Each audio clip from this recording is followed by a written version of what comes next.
It always makes me laugh when I see people look up best men's hairstyle on the internet. It's because there are no best hairstyle. Every hairstyle has its pros and cons. They add and take away different elements from your appearance. That's why you can't objectively define a particular hairstyle to be the best. Yes, all of them have the same goal of making your appearance more flattering, but there are different ways that they do that. Just like how all food breaks down inside your body and gives you energy, your hairstyle will give you a certain look depending on how you cut it and style it. Well, weird analogies aside, hopefully I've been able to make it clear that there are no particular best hairstyle. Though that being said, there are some specific things that work better than others on a specific person. And that is exactly what we're gonna be talking about today. We're gonna start from the preliminary stages and explain in detail what you should do that'll make your hairstyle good, or what you should avoid that'll make your hairstyle look bad, and ways to maintain your hairstyle. Keep in mind, these aren't set in stone. I'm not telling you that you have to do exactly this or your hairstyle will look bad. No, these are just guidelines that will aid you in determining what you should look for when you're choosing a hairstyle for yourself. Now, there are tons of different factors and variables that go into how a specific hairstyle would look on a specific person. Well, actually there are three major ones: your hair type, your hair texture, and the shape of your face. But these have a lot to cover, so let's not waste any time. We'll start off by talking about your hair type and texture. You have to be honest with yourself and identify if you have thicker hair or thin hair. What's the texture? Is it straight like mine? Is it curly? Or is it even wavy? These are all in a spectrum, so there is a lot of gray area. Your hair can be as thick as a rock or as thin as a string. That's common sense, but I still wanted to address this because a lot of people have trouble figuring out what type of hair they have. As for me, I have very thick and straight hair, probably a bit too thick. I will go into how each of these will affect your hairstyle in a bit, so keep that in mind. Alright, so next, we're gonna be talking about face shapes. Now, I'm not gonna tell you that there are 16 different face shapes. Some people do that. I don't know why. There are only 3 things that you have to keep in mind. You can have a very structured face, a not so structured face, or for simplicity's sake, a round face, or a mix between both, so an oval face. The general thing that you have to know is, usually, and I cannot preface this enough, usually speaking, a masculine and structured face for men is perceived as more attractive. Meaning, if your face has angle, depth, and dimension, you will look more flattering to people. It's as plain as simple as that. And the easiest way to do that is by having shorter hair on the sides. That's why things like the undercut are so popular among men. It's an easy way to give your face angles, which in turn makes you look more attractive. That's why I believe it'll probably never go out of style. Again, this is generally speaking. Please don't take it like this is the only way to look attractive. It's not. Basing off that, now we'll go into how your face shape will affect your hairstyle depending on your hair type and texture. Let's begin with thick hair and a structured face. If you have thicker hair, it actually grows outwards rather than falling flat and softly on top of your head. And that gives your face sort of a poofy effect, which I feel like looks very unrefined and takes away structure from your face. So if you naturally have a structured face and thick hair, but you let your sides grow out, in a matter of days, your face will give off the illusion that it has no structure whatsoever, which will make you look very unflattering in my opinion. That's why keeping your sides short if you have thick hair is always a good idea in my opinion. Since I have very thick hair, I get this poofy effect very frequently, which results in me constantly getting it trimmed. Now, what do you think going really short on the sides will do to your face? Well, is it as bad as the other ones? Some people say that it takes away dimension, but I personally don't think that is, as long as you have a good fade on your sides. If you don't, then your hair will look like this, which I call as a mushroom effect. It looks absolutely disgusting. Please don't do this. It's horrendous.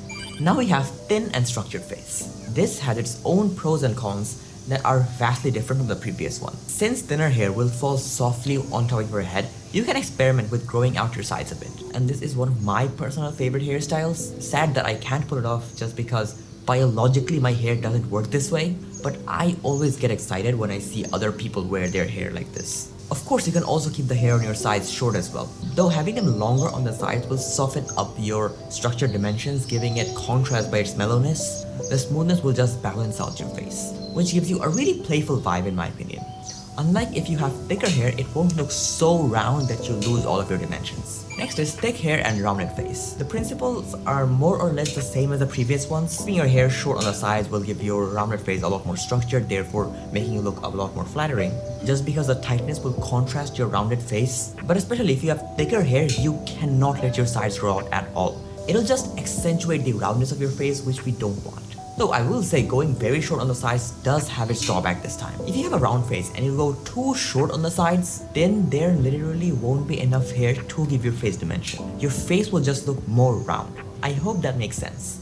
Even if you have longer hair up top, your face will naturally look round because of its natural shape.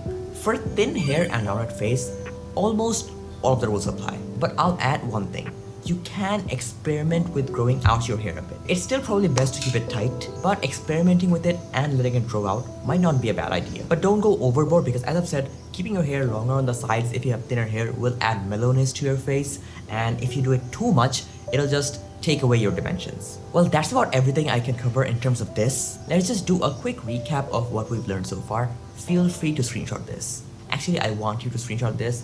I worked pretty hard on this. You may have noticed that I haven't talked about your hair up top that much. That's what your hair texture is for. There isn't much I can tell you because these are just the way you style your hair. You can do whatever you want as long as the texture is suited for the style you're going for. But I will add a couple of things like adding volume up top will give your face length, therefore it'll make your face appear to have more structure.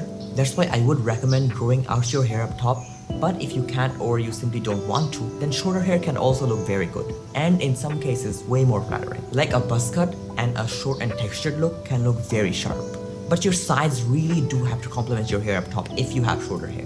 I'd also recommend getting your hair textured from your barber. Speaking of barbers, I think it's time to move on to them. So now you have a basic understanding as to what to look for when you're finding a hairstyle for yourself. Next comes the part of actually getting that hairstyle on top of your head. So get some inspiration. Go on Google, go on Pinterest, go on Instagram, and find a couple of hairstyles that you like. Then what you have to do is try to identify which of these hairstyles match your own face shape, hair type, and texture. And then take a screenshot and show it to your barber. It's as simple as that. But I'd still recommend talking it over with your barber. Ask him if this particular hairstyle would work on you. You also have to keep in mind that a barber's main job is to cut your hair. For styling, you have to go to a stylist. Some barbers also style your hair, but that's not their primary job. But if you don't want to go to a stylist, then just learn how to style it yourself. Go on YouTube. Actually, I have a video on how I style my hair. You can watch it here. I think it's here. Is it here? I don't know. Maybe it's here. One more thing is, if you don't like what your barber is doing, then be vocal about it. You don't need to act shy and tell them, I don't like how this specific area is looking. If you do that, they might be able to fix it. But sometimes, unfortunately, they might not be able to do anything. But by telling them, they will be conscious of what you like and don't like. So the next time you go in to cut your hair, they'll know what you want. But if they make the same mistake again, then it's time to switch your barber. And then when you finally get that perfect hairstyle, take a picture of it from all four sides. That'll act as a very good reference point for your next haircuts. I had to change my barbers like 5 times before I got to this specific one that cuts my hair now. So it is a journey, but a very rewarding experience. Because I've been cutting my hair from the same barber for like 4 years now, I think, or is it 3? Around 4 or 3 years. And I don't plan on changing them anytime soon. They help you look better. And if you help them help you, that's just a match made in heaven. Next, you have to understand that your hair will grow out. So your hairstyle won't always be the same. In fact, it'll turn from looking fresh when you get it cut to a hot pile of trash in a matter of 2 weeks or so. That's why you should get it cut frequently, especially if you have thicker hair, because as I've said like 60 times now, your hair grows outwards if you have thicker hair, and that just gives it a very poofy effect, which is absolutely disgusting. I personally get my hair cut every 2 weeks. To some of you that might seem excessive. I always like to look sharp, so I'd recommend you do the same. But if you can't, then just learn how to cut it yourself. It's not that hard. I learned it with a clipper like 3 years ago or something, and that has helped me a ton. Well, that is it. I don't know how long this was, but the script certainly felt very long, so I'm happy that you made it all the way through. I really hope you learned something valuable. If you have any questions, definitely let me know in the comments down below. I'll try to get back to you as soon as I can. I know I've been very inconsistent in YouTube and Instagram and pretty much in everything, but sometimes life just happens and you can't do anything about it. I will try to upload more frequently, but I can't make any promises since we're all stuck because of this damn virus. Though it did give me a chance to record this video, even though I've recorded this video like 9-10 times. Life's been ass recently. Oh, I'm so pissed. I don't know if you can tell, but I'm really pissed. Every time I try to record, something or another happens and I can't upload it. Well, follow me on Instagram if you want more life updates and me bitching about life. Well, I guess I'll catch you guys later. Peace.